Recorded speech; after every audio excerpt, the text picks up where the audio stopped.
see that elevator. That wasn't me. The sheriff. I'd like to call to order this meeting of the Villa Park Village Board. Today's March 12th at 7 p.m. Let's all rise for the pledge, please, and then remain standing for a short break. We do roll call first? I pledge allegiance to the flag of the United States of America and to the republic for which it stands, one nation, under God, indivisible, with liberty and justice for all. Trustee Wagner, his prayer, please.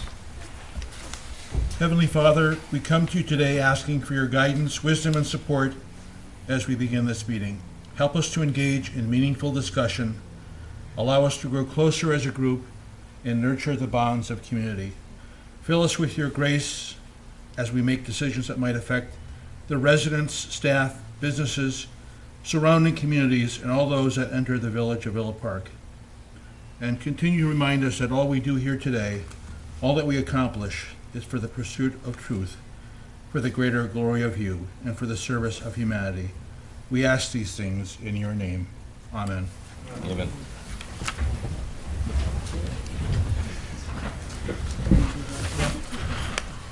And we'll do the roll call. Okay, Trustee Aiello. Trustee Kazone. Here. Trustee Case. Here. Trustee Tucker. Here. Trustee Wagner. Here. Trustee Salella. Here. President Bolkus. Here. And next item is public comments on agenda items. For Kornecki, do we have any comments? Yes, Angie Rojek is here.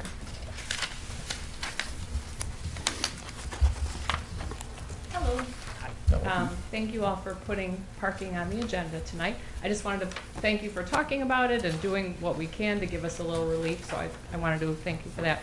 And I also just wanted to bring up, Manager Keener and the chief and I had been, and some of the other business owners that are all here tonight too, talked about some of the changes that are going to be made, which are great. The one thing I wanted to bring up that is different and was done already, so I just wanted to clarify, in our email from you, Manager Keener, it said parking will be permitted on the south side of Cortese from Cortese to Myrtle, which is the street like in front of the stage by the train depot.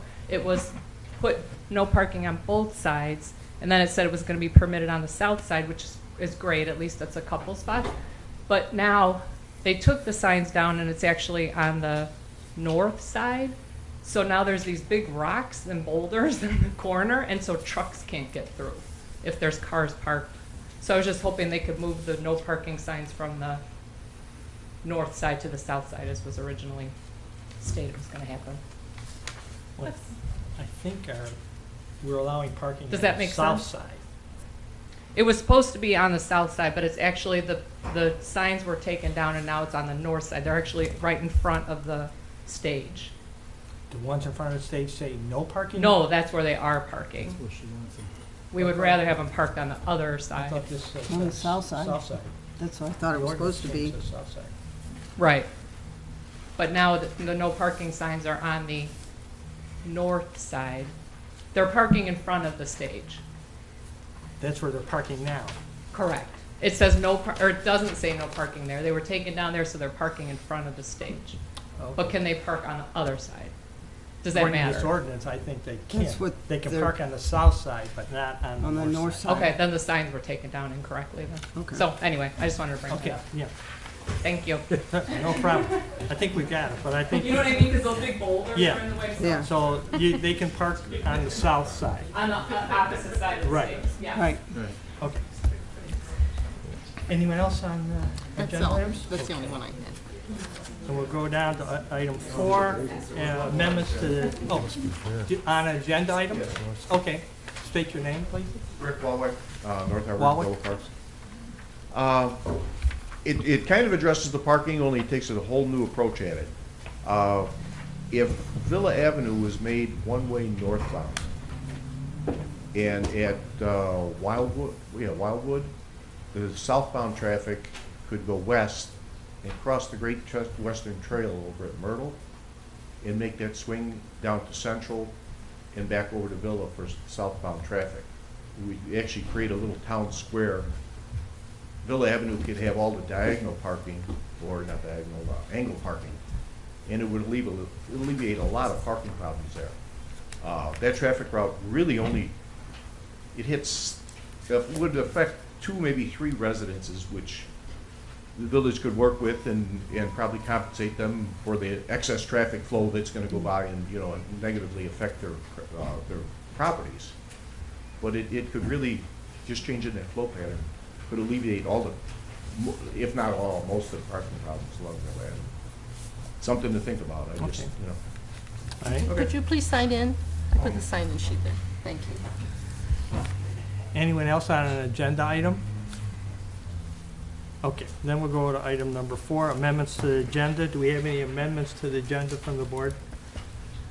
Seeing none, we'll go to the consent agenda, item number 5.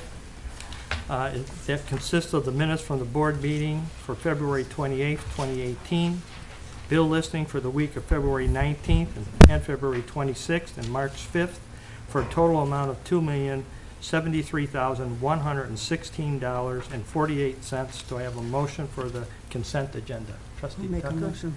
Do I have a second? Trustee Kazone? Mr. President, I'll make the motion. I'll second that one. Any questions? Roll call vote, please. Okay, trustee Case? Yes. Trustee Wagner? Yes. Trustee Stilella? Yes. Trustee Kazone? Yes. Trustee Tucker? Yes. President Bolfus? Yes.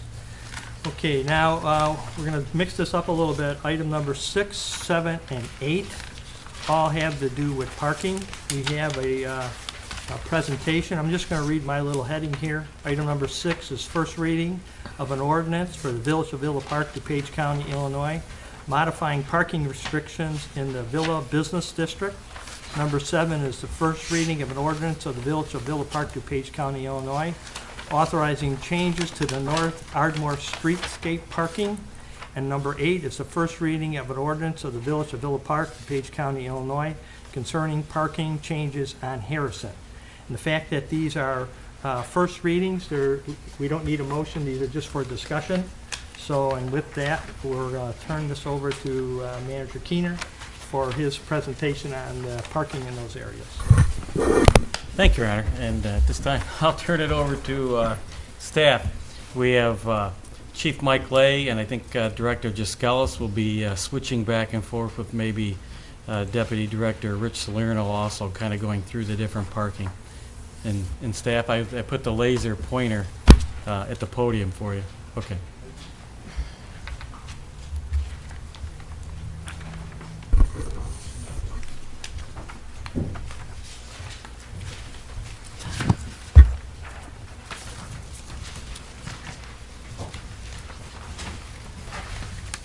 Okay, let's start with the business district parking. What we're presenting to the board today are the ordinance changes necessary to implement a portion of the proposed plan for parking. So there's certain things that we can do that do not require ordinance changes, so obviously those are not included in there. Let me just quickly take you through it.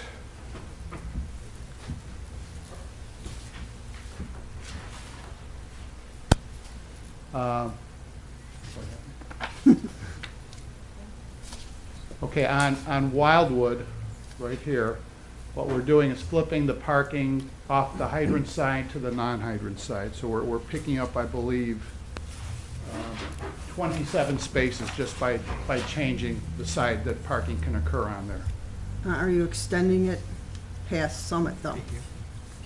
It's up to here, whatever street That would be is. Summit. Are you Right. extending it past Just there, west or of is it going Summit to at be this no point. parking after that point? Right. I believe we can look at further west, but the roadway width determines how far we can go. We know we can go this far. If need be, we can take a look to see whether it can be extended in the future beyond that. But as of right now, that's how far the proposal's going. Can we scroll a little bit further south? So on Villa, I guess after discussions with the businesses, we're adding 30-minute parking in certain areas on the west side. And then on the east side, we're changing it from, is it from 3 to 2 hours, I believe? Or is it the other way around? From 2 to 3? 3 hours. So there's no number of changes there, it's just a changing in the designation. You can see we are adding 3 spots down here. Then on Central, adjacent to the museum lot, that's a legal area to park, but nobody's parking there. So what we're going to do is actually stripe this area to show the parking spaces that are going to be designated there. Once we do that, we have to provide on-street ADA accessible parking. So we're going to provide all the ADA parking here in front of the old post office, because right now that is currently a 15-minute loading zone, which was never changed back to the days when there was a post office. So we're going to put all the handicap right here, so it'll be close to all the events. And so when there's nobody parking there, obviously the street will be passable. We did construct new spots here last year, and we constructed new spots here. In the budget, we have a proposal to construct some additional spots right here. So by the time we're finished, we're going to have 74 new parking spaces, 68 regular spaces, and 6 ADA parking spaces. And with that, I'll turn it over to questions. Yes. Good question. Those spots that are just east of the post office, the old post office, I know there was been some discussion, with the business owners there, whether or not the village owns that or the owner of the post office owns that. Has that been squared away? On the east border of the talking- post office? Yeah, on the east side of the post office. There's, I think, Right there. 6 or 8 spots there. Yeah. Well, per the plat, half of those spots are on right-of-way, half are on the old post office property. However, there's contractual language that, depending how you interpret it, says that's either all village or still half in the village. So we're going to need a legal interpretation on that one of these days. Okay. Thank you. Anyone else with questions on the villa? Trustee Tucker? What was the reasoning behind the changing from 2 hours to 3 hours? I'd have to defer to the chief on that one.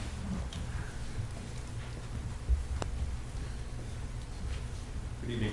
The changing from 2 hours to 3 hours was because of conversations that we had with several of the business owners in town and along Villa there. They wanted 30 minutes on one side, 3 hours on the other. We talked about it quite a bit, and it seems like the best solution for all the business owners involved. Is Mark Anthony losing their 15-minute parking in front of their store then? There will be no 15-minute parking. It's only going to be 30 Okay, minutes so on they one will side be and 3 hours on losing the that other. 15-minute pickup that you put in there for in front of Michael Anthony's then? Yes. That's going to be gone. Correct. Okay. Any other questions on the Villa Avenue? Okay.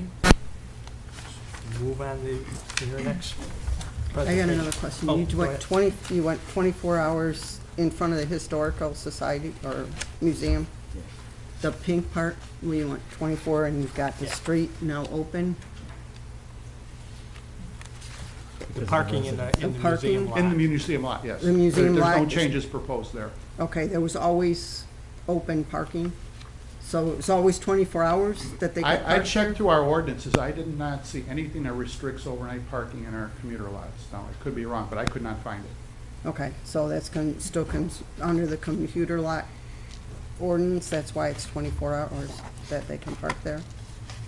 Instead of changing? Is that the reason why you have the pink part on Right, it? right, And yeah, that- that's just to considered- show that it'll be allowed, right? But it It's doesn't just a require lot, ordinance it doesn't change. require any permits, it's always been 24 hours because it was commuter. This last proposal does not include any permit parking. Well, I just wondered why it changed, that's all. Was it always 24 hours on They were parking there overnight 24 parking? hours. It always Yeah. was 24 Mhm. hours parking in that area? Okay. Because when they do the events, it's kind of a problem with them. That's why I wondered if it's always been that way or if it's just something we added to it. As long as I can remember. Okay. Anyone else? Yes, Trustee Case. Heck, question for Chief. How are you going to enforce that? We're going to enforce it as much as we can with the, mainly with the CSOs, and we will have patrolmen in the area. So somebody's going to walk a beat over there or something?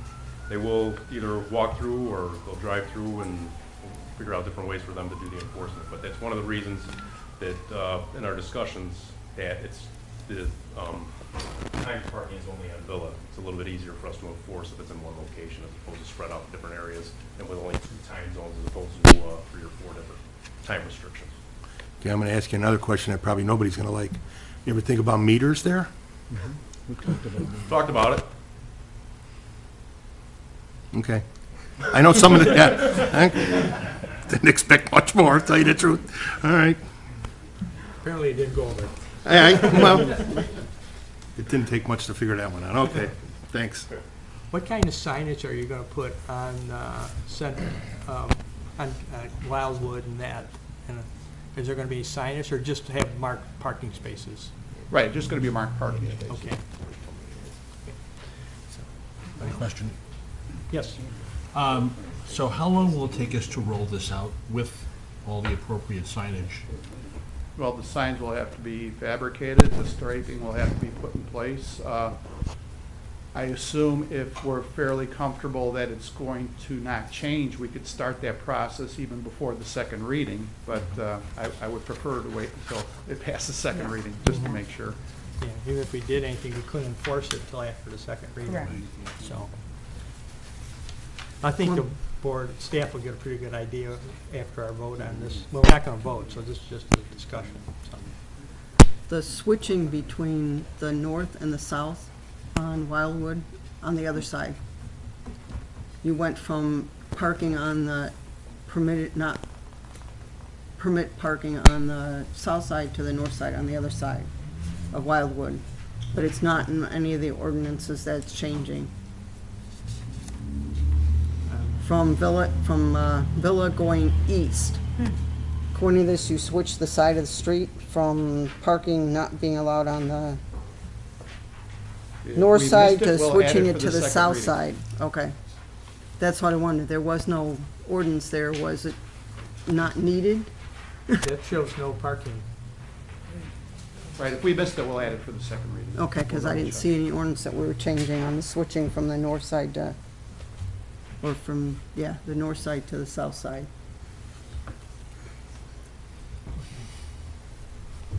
Any questions on the Villa District? Okay. And we can move to the North Ardmore streetscape.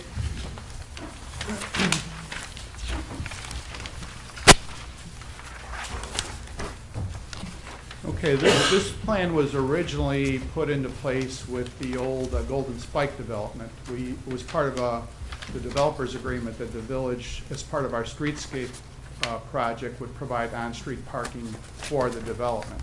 Well, the development never occurred. We constructed the parking, but you still have the parking areas off-street on the other side. So we had to install some aisles, which were supposed to be temporary, but who knows how long. So actually now we have a lot more parking than we originally planned, because that was all supposed to be building facade there.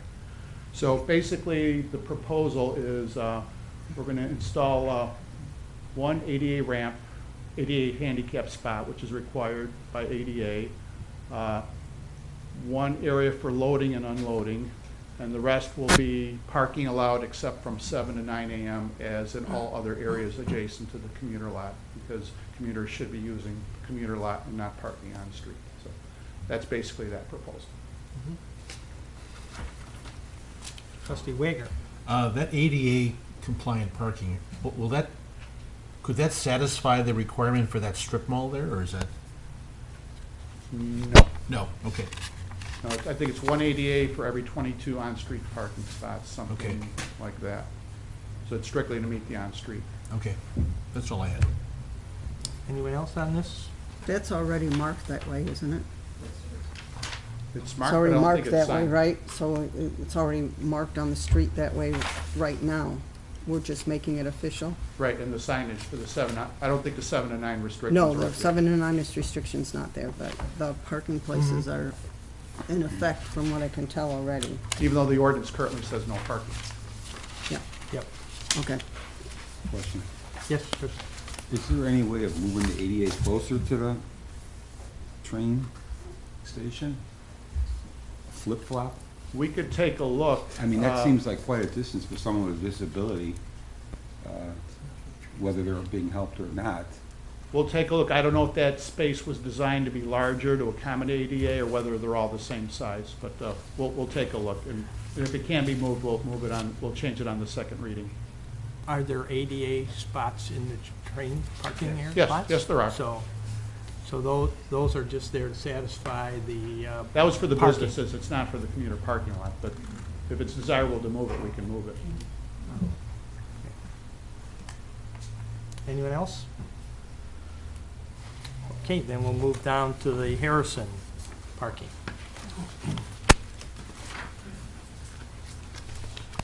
Now, this is in tandem with another agenda item for a license agreement for the school to make the physical improvements to create this parking. So this is all contingent on, of course, the approval of license agreement. If we don't go forward with the license agreement, then obviously this will not be needed. But the school wants to improve this area. They want to construct a sidewalk across the frontage, put in 90-degree parking, and they would like it signed for use by school business only.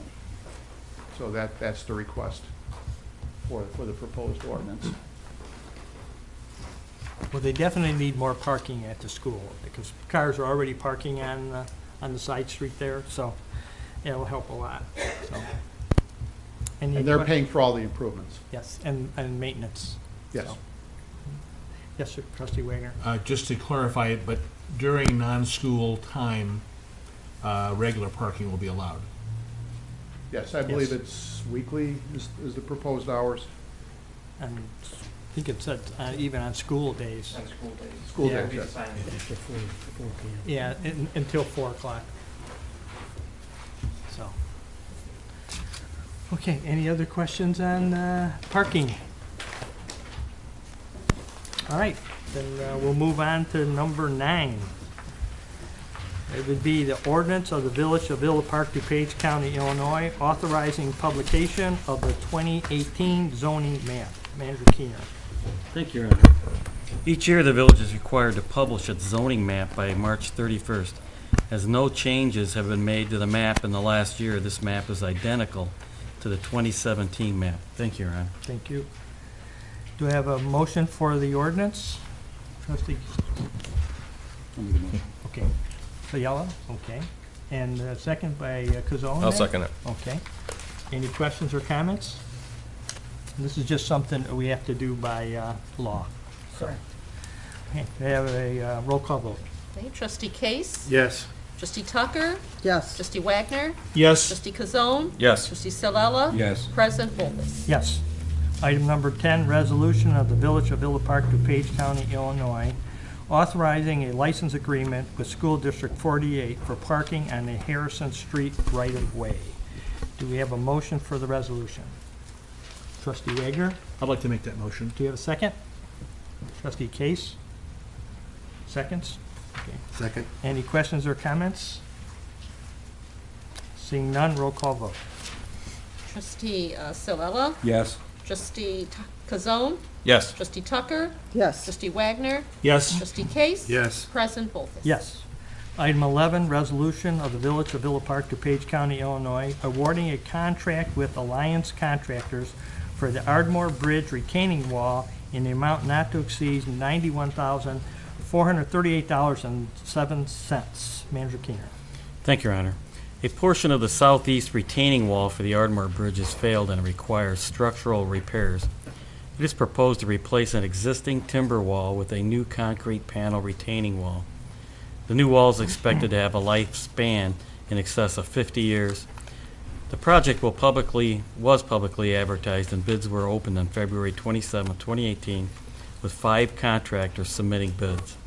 The lowest responsible bid was submitted by Alliance Contractors in the amount of $91,438.07.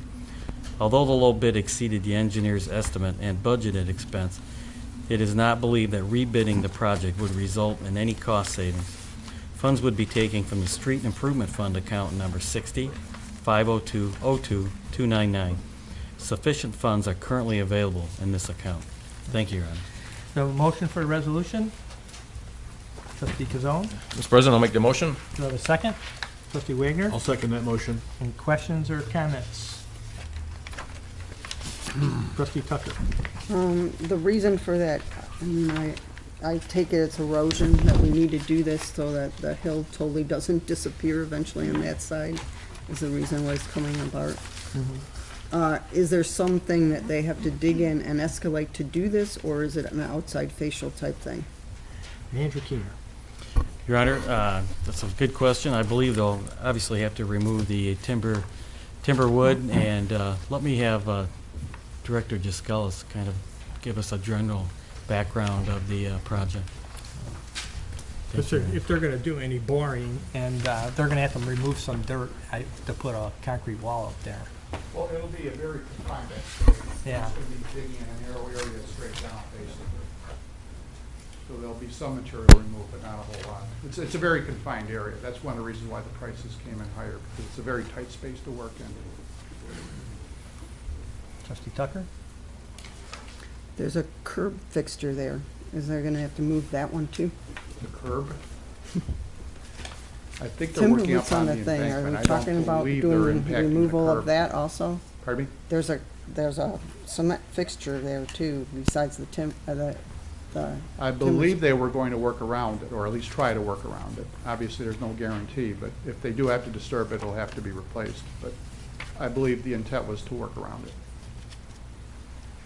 I think there is a curb on the east side. Yes, there is a northeast curb there, side, yes.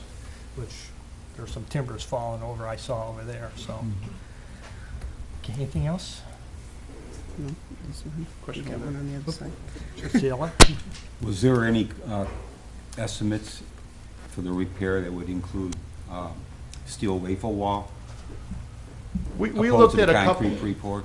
We looked at a couple of different alternatives. We've been actually, keeping an eye on this wall for well over a year, and we were tossing around different options. And this one was selected because of its longevity versus timber or other choices. So yes, we did look at several options. I know they use quite a bit of the steel waffle wall that's driven into the ground, about an inch thick, and I'm sure it's got a lifespan of comparable to that concrete. I just wonder, not having to do a framing, an excavation of that type to do a pour, opposed to just driving it down in and being done with it. It's an option. I know. All I know is there were several options examined, and that's the structural engineer came back with this solution, and that's what we designed and bid. Is this an actual pour, or are these free stress panels? that are I gonna- believe it's going to be an actual pour, yes. Okay. Anyone else? Seeing none, roll call, please. Okay, Trustee Salella? Yes. Trustee Tucker? Yes. Trustee Case? Yes. Trustee Kazone? Yes. Trustee Wagner? Yes. President Volpes? Yes. Item 12, resolution of Village of Villa Park, DuPage County, Illinois, authorizing the budgeted purchase of a plow truck in an amount not to exceed $178,916. Manager Keener. Thank you, Your Honor. The Streets and Forestry Division of the Public Works Department has identified a 1998 Navistar 4900 plow truck, also known as Vehicle Number 4, for replacement. Village staff requests authorization to purchase one 2019 Peterbilt Model 348 truck with a Monroe 10-foot radius dump salt spreader, including snowplow, via the National Joint Purchase Alliance from JX Peterbilt of Wadsworth, Illinois, for a total amount of $176,916. Funds are budgeted in the Vehicle Replacement Fund for this purchase. Vehicle number 4 could be sold at auction or traded to JX Peterbilt. Thank you, Your Honor. Do you have a motion for the resolution? Trustee Wagner? I'll make that motion. Okay, do you have a second? Trustee Tucker? Okay. Any questions or comments from the board? Trustee Sillal?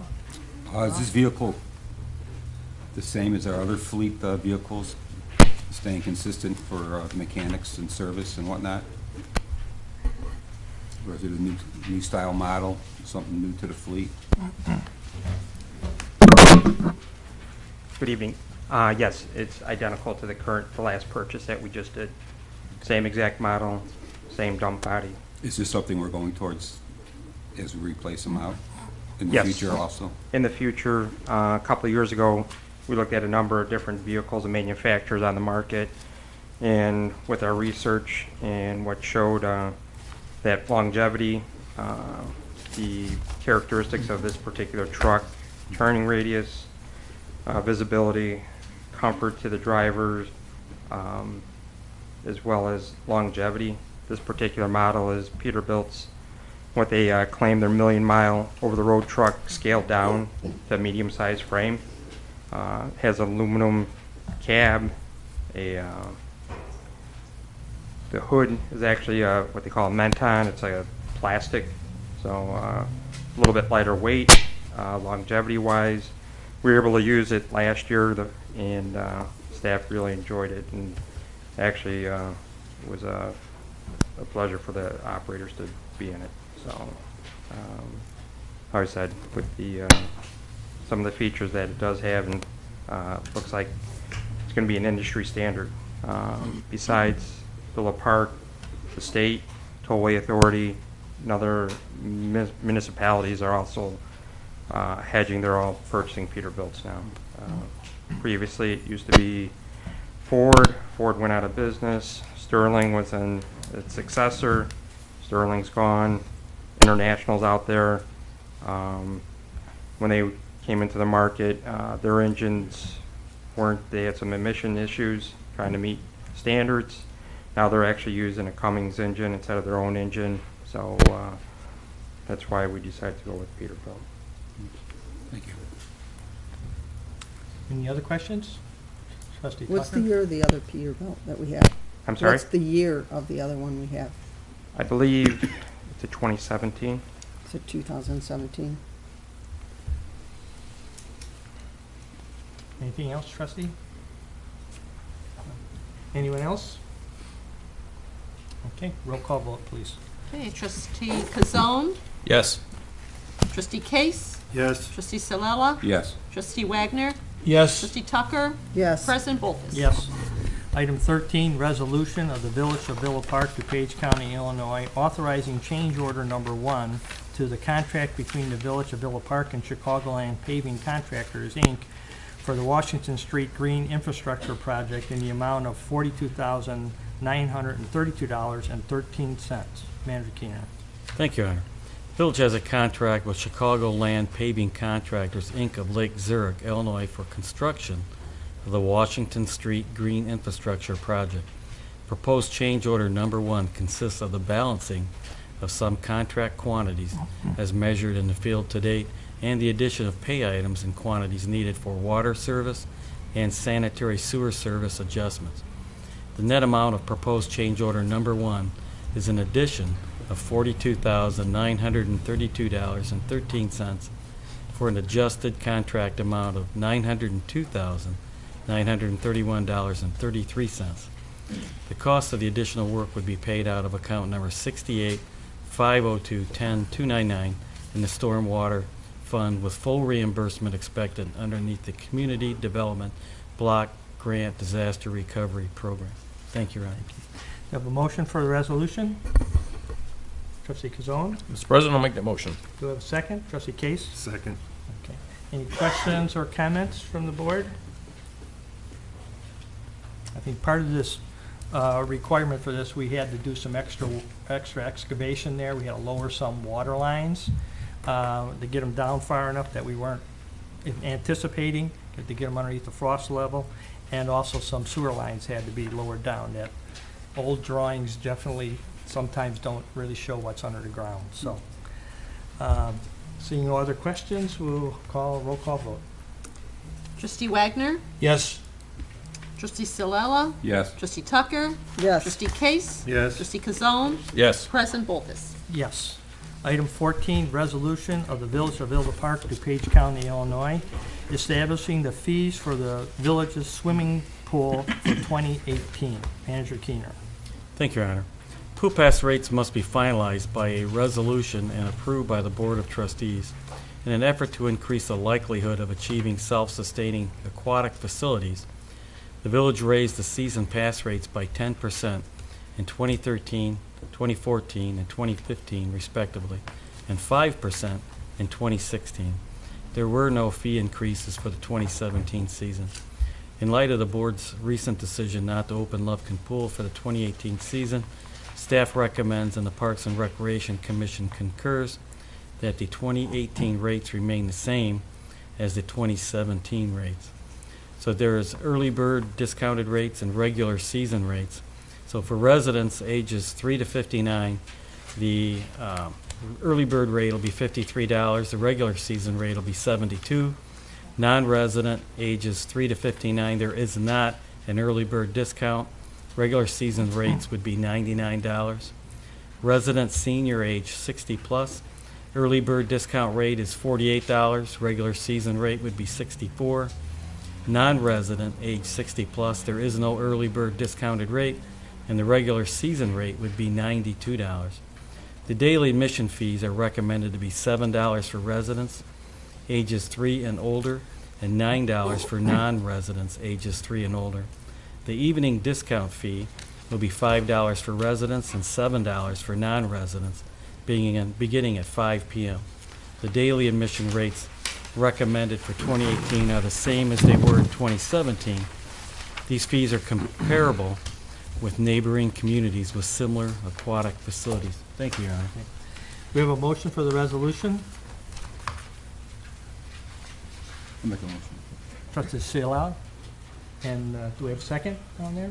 Trustee Kazone? I'll second that. Okay. Questions or comments?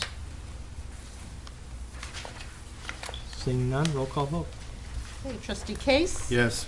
Trustee Tucker? Yes. Trustee Wagner? Yes. Trustee Kazone? Yes. Trustee Silella? Yes. President Bolfus? Yes. Item 15, resolution of the Village of Villa Park, DuPage County, Illinois, approving the purchase of playground equipment for North Terrace Park through the National IPA Cooperative Purchase Group in the amount not to exceed $45,762. Manager Keenan.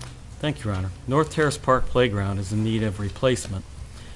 The current playground has been in use since 1992 and is over 25 years old. Park plans from the Parks and Recreation Master Plan call for replacement of the playground, pier, and shelter, as well as repair to the existing building's roof and renovation to the building's exterior. Following discussion at several meetings of the Parks and Recreation Commission, it was recommended by the commissioners that North Terrace Park be considered for the village's next project. This budgeted purchase is for the first step in the park renovation process and would be taken from NESDRA account number 34-502-02-299. Thank you, Your Honor. Do we have a motion for the resolution? Trustee Tucker? Trustee second?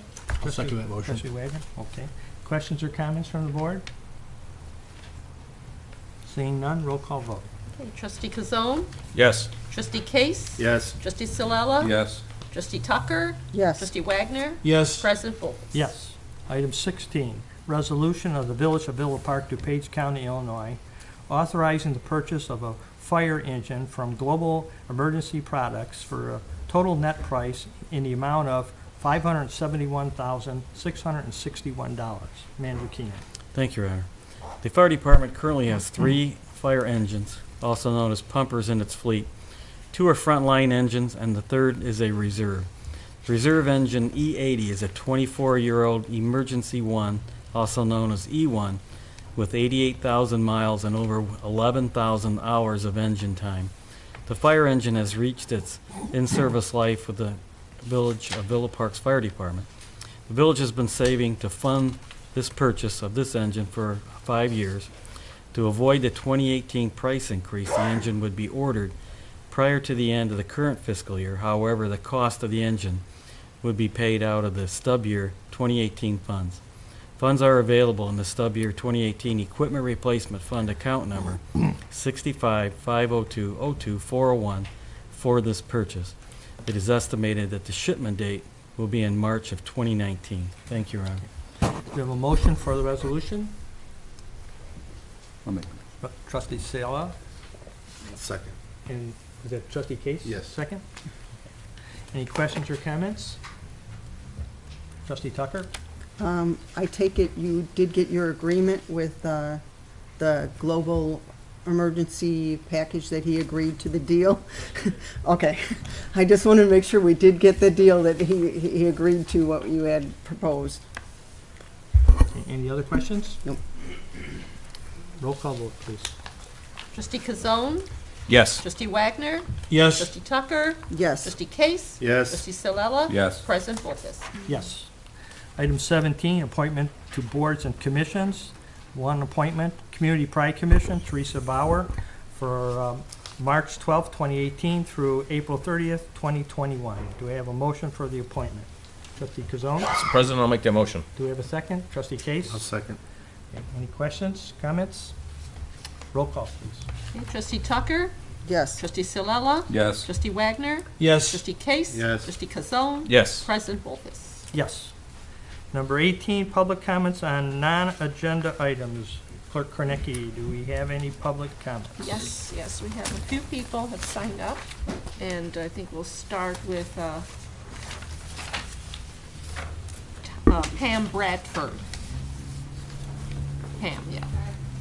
My name is Pam Bradford. I live in Willow Park on Willow Crest Drive. I was here a couple weeks ago, or I wasn't here. I was over at Iowa when you had the meeting for the pool.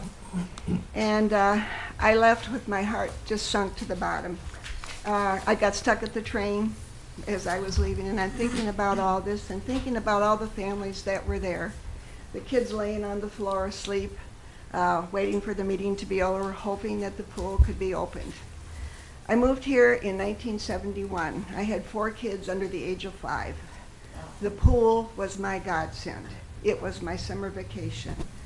Luckily, my neighbors all said to me, you know, you go over to Lufkin. At that time, it was a private place. You paid a membership fee and so much per person. Since we didn't have any other vacation, that's where our money went, was for this pool. Later on, luckily, I moved over to Willow Crest Drive. There, I'm on the swamp. The pool's on the swamp. Willowbrook High School's on the swamp. So far, I listened to Mr. Wagner the other night when he was talking about how when things aren't going right, you fix them up, you bring them back.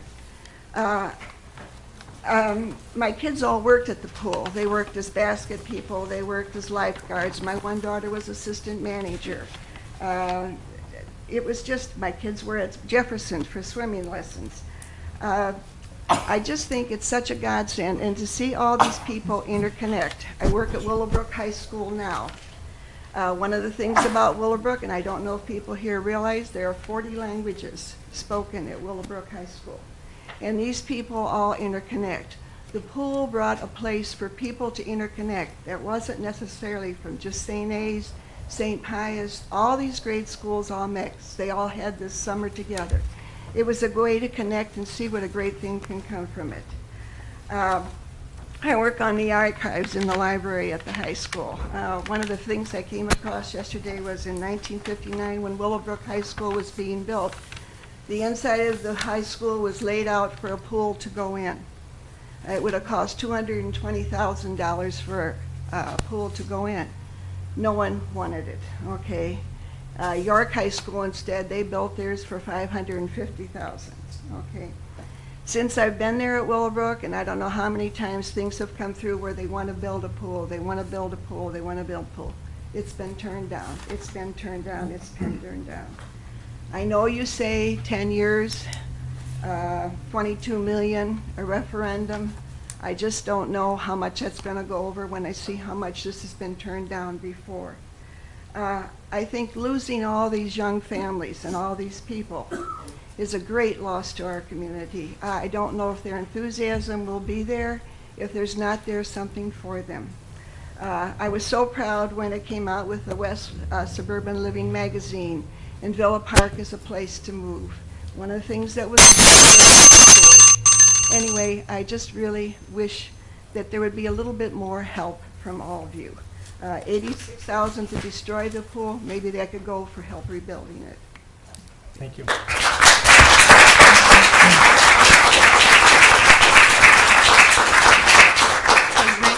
Rick Walwack? You already spoke before? Okay, that was for that. Okay, thank you. Dan Connelly? Hi, my name's Dan Canale, 39 West Monroe. I'm not speaking on behalf of the Lufkin Pool Group this evening. I'm speaking on behalf of myself. And just wanted to talk about the meeting last week.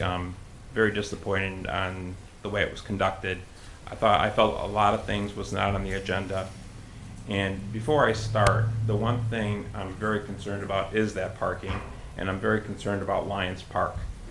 If we build a rec center there, which is put on the village board moving forward, that parking lot at the post office is filled on Friday and Saturday. When I went into Michael Anthony's, I had a double park, sorry, police chief, but I had a double park in order to get my pizza. So obviously, I mean, I'm all for law enforcement, but I'm being completely honest. If that rec center goes there, it's going to be a huge issue. The other thing is, those 2 baseball fields are wonderful. They're lit. They're the only 2 baseball fields that we have that are in good shape in this town. And I'm really speaking on behalf of saving those 2 baseball fields this time. Parking is going to be a nightmare because when do games occur there? On Fridays. So once again, that post office is full. If that ever sells, we're going to have a nightmare in parking there. I think it's great that the village is prospering from more brewery and other businesses that are there. I think that's fantastic. We need the revenue.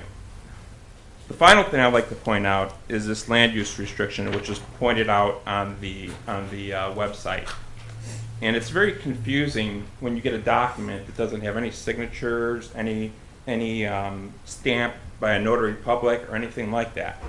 So my question is if there's a warranty deed that's stated when the property was donated to us from James Oliver and Ada Oliver back in 1957, why does anyone from the village board refer to this document? And may I quote one comment on here at the bottom? The said land hereby conveyed shall revert back to the grantors or to their heirs. So my process right now is to find out who the heirs are. I think it's probably going to do a good job for the village if we can get it back, the land back to the heirs, because obviously the village doesn't want to do anything with it. And I think we need to move forward with that because this village wants to move forward. And if we're going to have all these issues, maybe we can work with them. I'm willing, if someone up here can help us start a 501c3 plan by August, I commit to you, if you have one going by August 1st, I will donate $1,000 of my own money towards that pool. So, and I'm sure there's probably other people in here that would do that. And we're having issues starting at 501c3. The attorney stated that it takes normally 2 years. I think we need to rethink what we're doing. I mean, $1,000 is a lot of money that I'm willing to give, and I'm sure we can get a lot more people to give that. Thank you. Thank you.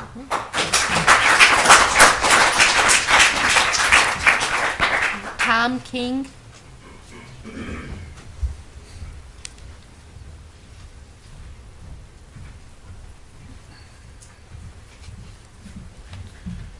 I'm Tom King, and I'm with the Save Lufkin Group. At the board meeting on February 26th, this board voted to not fund the Lufkin repair resolution. Also, the vote on demolition was delayed until November 2018. At the last board meeting prior to the demolition vote, there was discussion about the Save Lufkin Group forming a 501c3 group and raising the money to fund the repairs. We wanted to reiterate that the formation of a Friends of the Villa Park Pools group and the application to become a 501c3 organization was contingent on the village funding the $200,000 in repairs to Lufkin Pool, as we stated in our business plan. Our group was aware that it takes around 2 years for a 501c3 organization to form. Considering that the repair resolution was voted down and demolition was delayed, we are evaluating options based on the revised situation, and a couple points require more clarification. Number one, the Save Lufkin Group and our supporters would like clarification on the amount that we have to raise in order to save Lufkin Pool. Is the village willing to provide the $84,000 that it would have used to demolish the pool to help repair it? Number two, if we were to raise money for Lufkin Pool, could you guarantee that the money would be used exclusively to fund the repairs at Lufkin Pool. We suggest a meeting between our group and the board representatives, as there has been no communication from the board to our group after the last meeting. We also wanted to note that our group had no input on the creation of the repair resolution, nor did we receive a copy of the resolution prior to it being publicly posted online on February 23rd. The last issue I'd like to discuss is the Parks and Recreation Advisory Commission.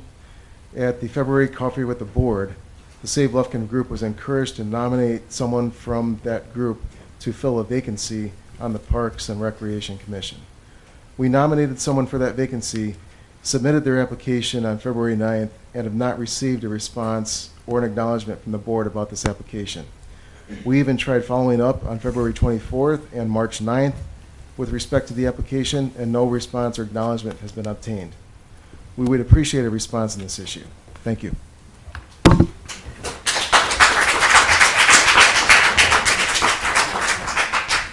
Okay, Amanda Murphy. Good evening. I'm here today to clarify the specific involvement of Save Lufkin Pool Group in regards to the support of any funding that would potentially come from the Ovaltine TIF district. We wanted to make the situation very clear. Our group has received questions from Lufkin supporters, school district board members, and residents since the last village board meeting. They have concerns about our stance on TIF funding and the extension of the Ovaltine TIF.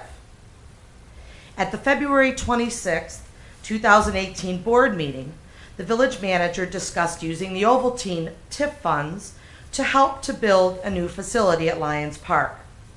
President Bolthius then read the resolution regarding Lufkin Pool, which contained the wording, "The Village of Villa Park hereby calls on the Friends of the Villa Park Pools Group to support and cooperate with the village in its plan to extend the life and funding authority of the Ovaltine Tax Increment Financing District." The resolution that was read at the meeting was not done in consultation with our group. We had no input in the writing of the resolution, nor did we see it prior to when it was published on the village's website on February 23rd. We even reached out via email to get nothing but, "We're working on it, we're thinking about it, we'll get back to you."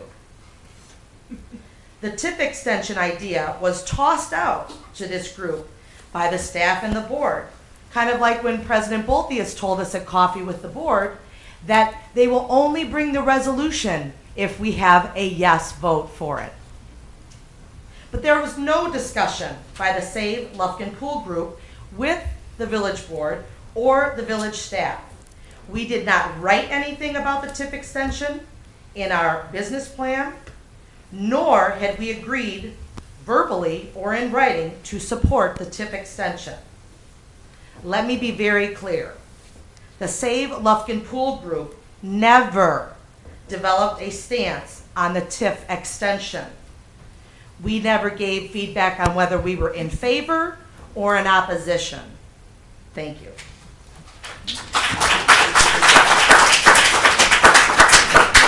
Amy Jenkins.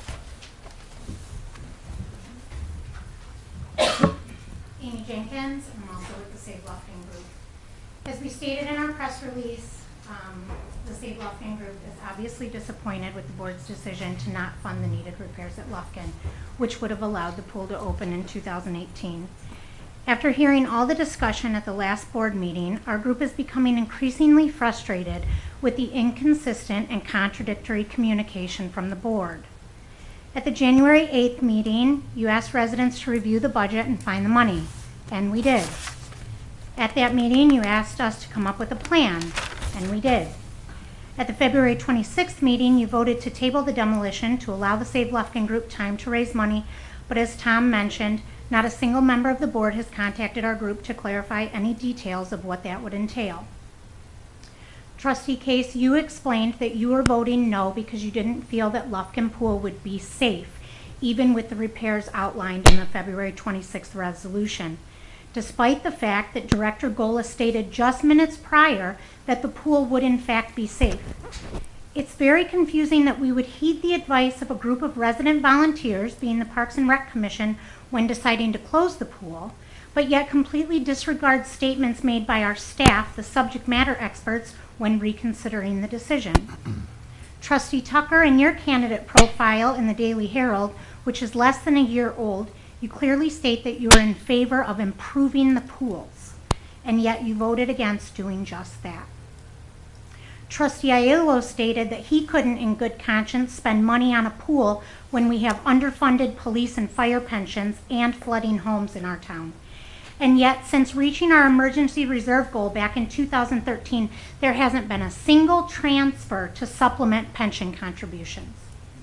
I did see that in the upcoming stub year 18 budget, it does include a $100,000 transfer to the police pension, but nothing for fire. And that number is less than the $200,000 needed to repair Lufkin. Trustee Aiello also referenced his concern for flooding homes, and yet immediately following the Lufkin vote at the last meeting, he voted in favor of 4 tax abatements, which tells the county to forego collecting planned tax levies because we have sufficient funds to pay our principal and interest on bonds. 2 of the 4 tax abatements that passed unanimously amongst the board will now use $490,000 directly from the Stormwater Fund, money that could have been used towards infrastructure improvements to alleviate flooding. We realize the board has many considerations to take into account when deciding what to approve and what to not approve, but the inconsistency of the reasoning you have provided Villa Park residents, specifically regarding the closing of Lufkin Pool, is bewildering. Lastly, the bleak financial outlook as presented in the last meeting, Manager Keener sharing that it took 5 years to save $500,000 for a much-needed fire truck, and President Bolthius' statements about how spending $200,000 on Lufkin might not negatively affect us right now, but how we will likely have financial difficulties in the next year or 2 that we could use that money for. All of these things make it very difficult to understand how we have any ability to move forward in the foreseeable future. Thank you. Thank you.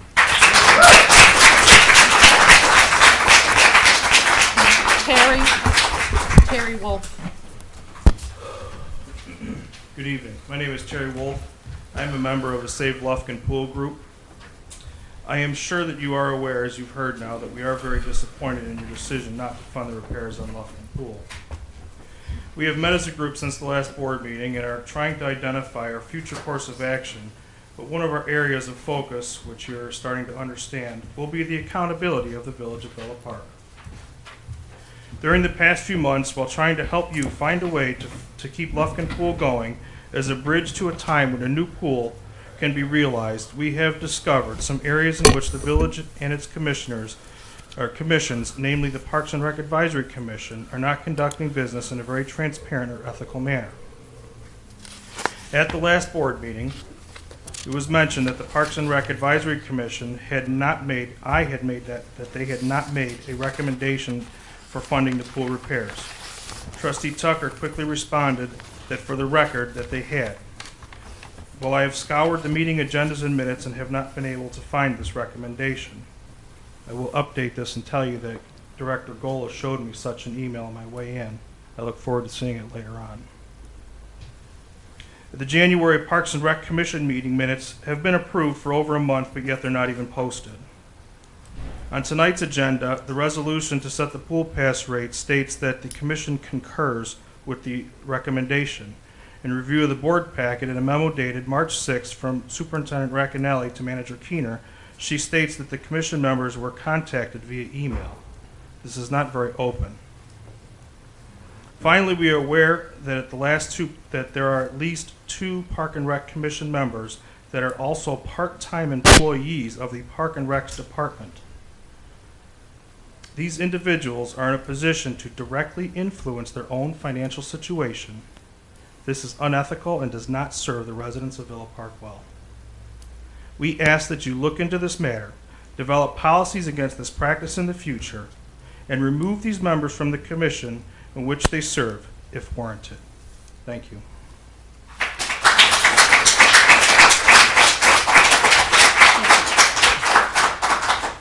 Is there anyone else? Okay, then we'll move on to next item would be the village clerk's report. Yes, I have just a couple things.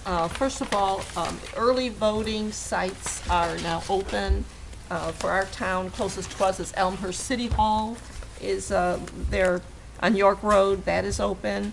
And also probably, I think Addison Township office is also early voting. So these are just things that are now in place already. So just for our residents to know that they want to start doing early voting. Also, this Wednesday, the 14th, is a SALT meeting, Seniors and Law Enforcement Together. That is at the Community Recreation Building at 11 a.m. Officer Soto has a program, a very interesting program. Lunch will be followed up at 12 noon by the Senior Concerns Commission, as they've always done that. So just welcoming all the seniors to this meeting. Thank you. Okay, thank you. We'll move down to the trustee report. Trustee Ciala. No report this evening. Kazone. Just one thing, as Clerk Kornecki had just mentioned about the election. Election is on Tuesday, March 20th. It is a primary election, which typically shows less than 20% voter turnout in the state of Illinois. But, really encourage people to get out and vote. I know you have to declare your party to do that, which kind of holds a lot of people back. But it's still, if you want to see your candidate on the ballot in November, this is the time to get them out there. DuPageCounty.org/election can show you can find out where your polling place is if you don't know where it is. But I encourage everybody to get out and vote. That's it. Trustee Case. Nothing tonight. Trustee Wagner. Well, thank you, President Pultis. Just to let members of the public know that the Traffic and Safety Commission will be meeting tomorrow, March 13th, at 8 p.m. here at Village Hall. I want to let folks know that the Environmental Concerns Commission they've had some resignations, and they're looking for 3 new commissioners. So if folks are interested, I'd encourage them to apply. I think we appointed or reappointed a commissioner to Village Pride Commission. I think Village Pride is light 2 commissioners at this point. And lastly, I know that you, President Bolthus, and Manager Keenan will say something about the school safety program at Willowbrook, but I was able to attend part of it today and very impressed with the effort. Positive press for our community, and just very impressed with the statements of the students.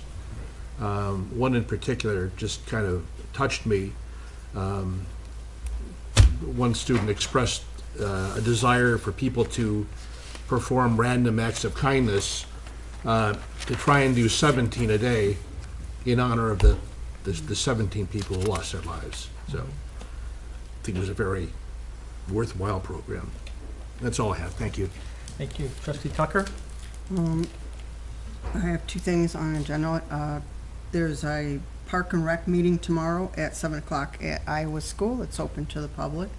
And Community Congregational Church has sent me a message saying that this Saturday, March 17th, they're having an Easter egg hunt at the church. That's 330 Highland Avenue from 9 a.m. to noon. That is open to the public. So they wanted everybody to know that they're having an Easter egg hunt and come join them. Thank you. Trustee Allo. Just congratulations to Willowbrook basketball, who had a great season, made it to their sectional final and couldn't quite get to the next level, but phenomenal season. Great team, great coach. Congratulations to them. Nothing further. Thanks. Thank you. We'll move to the President's report. Like Trustee Wagner said, Willowbrook High School hosted a school safety forum today, and I was there. Wagner was here, Manager was here, I think Director Viola was there. They had 30 different high schools participate, and this was put together really quick in a week, and they had a total of about 400 students from these 30 schools. These were student leaders in their schools. And like Trustee Wagner said, it was really impressive. You know, the parents of those students should really be proud. They did a very nice job. They broke up into groups by school, and they set up little plans and concerns that they had about safety in the schools and some things that they felt that should be done. And then at the end of that, they all got together in the auditorium, and there was a panel of elected officials, our state senators from the area, representatives, police chiefs. Our police chief was here, and our fire chief was on that panel. And they each group stated had 1 minute to state their goals. 30 groups, we had to limit the time to a minute. And then they had questions that they posed to the panel, and what their suggestions were for safety in the school. And really, there were some very well thought out ideas and suggestions. And I know that our staff members that were there and the school staff are going to really take a good look at some of those suggestions to see if they can be implemented. So I think our residents who have children there and children in town really should be proud for what our high schoolers and how this gun issue and safety in the school really weighs on them. And you know, like one kid said, you know, I should just have to be worried about what grade I'm going to get on my calculus test. I shouldn't have to be worried about safety in my school. So they had some great suggestions. So it was a very nice event to have. I'm very proud of them to do that. So with that, we also have some new staff members that we have on staff, and I'm going to let the manager introduce them. We'll slide right into the manager's report. If he wants to introduce his new staff members, we'll be glad to have that. Thank you, Your Honor. He gave me the note to do it, but I'm giving it back to him. So. Yes, thank you, Your Honor. We do have two new staff members that we'd like to introduce this evening, and we're going to try to do this as staff come on board just to welcome them. So we have two staff tonight, one in the Parks and Recs department, Brian Roche. If you want to come up and say hello. And tell us what Brian's going to do. He's going to be doing many things. So. All right. You do have a very interesting job. Yeah, my name is Brian. I came from Bloomingdale Park District. I worked for 12 years before I came here. Doing a lot of the same things. This is a little different coming from a park district to a village within a park district. So a lot of similarities and a lot of new things to get a hold of. So I've been doing this stuff for about 16 or so years, so I look kind of young, but it's been a while. So I have a daughter, Isabella. She's about 3. Hopefully I'll be married soon. I keep asking, but she keeps wanting to push it off. Oh, yeah. We'll see how it goes. Believe me, don't rush him into it. That's what she says. Everybody here that I've met so far has been awesome. I've been here for just over 2 weeks now. This is the start of my 3rd week. So it's really been great. I look forward to working here and being here for a long time. Can you give us a little bit of a job description? How about if we have, Brian, would you like to do that? Or how about Director Gola? Maybe He hasn't even been up to yeah. the podium yet tonight. He's Been working. waiting to stand. He's all dressed up too, Your Honor. Let's see that. You got a tie on tonight. What was the question? Brian's in charge of all our buildings and grounds, all the parks, all the maintenance. He gets to work with all the departments when they call and have issues with their buildings or other items. So he's going to be very busy. We have a lot of projects coming up with the park, opening the pool, getting baseball fields ready. So we're going to have a really busy spring, and we welcome Brian. He's stepped right in and took off running, and we're full speed ahead. Thank you. And welcome, Brian. Welcome on board, Brian. Thank you. Thank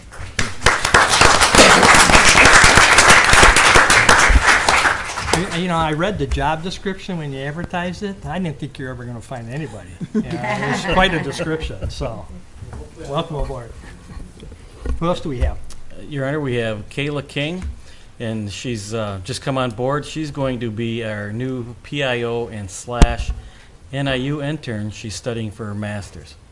And so, Kayla, would you like to come up and say hello? That's right. I'm Kayla, so I'm focusing on social media and website management. I have my undergrad in English, and now I'm working on my master's in public administration. So Rich is kind of showing me how the town works. Very good. Okay. So she's working on the Village Matters. Yep. She does the postings on the editing and the websites and on the on Facebook and stuff and Yep. all that stuff. So if anything that the board has or any staff members, it goes to her and she takes care of that for us. Yep. Thank you. I'm glad there's somebody who knows Thank how to do that because you. I'm not the guy. So, okay. Thank you. Welcome aboard. Thank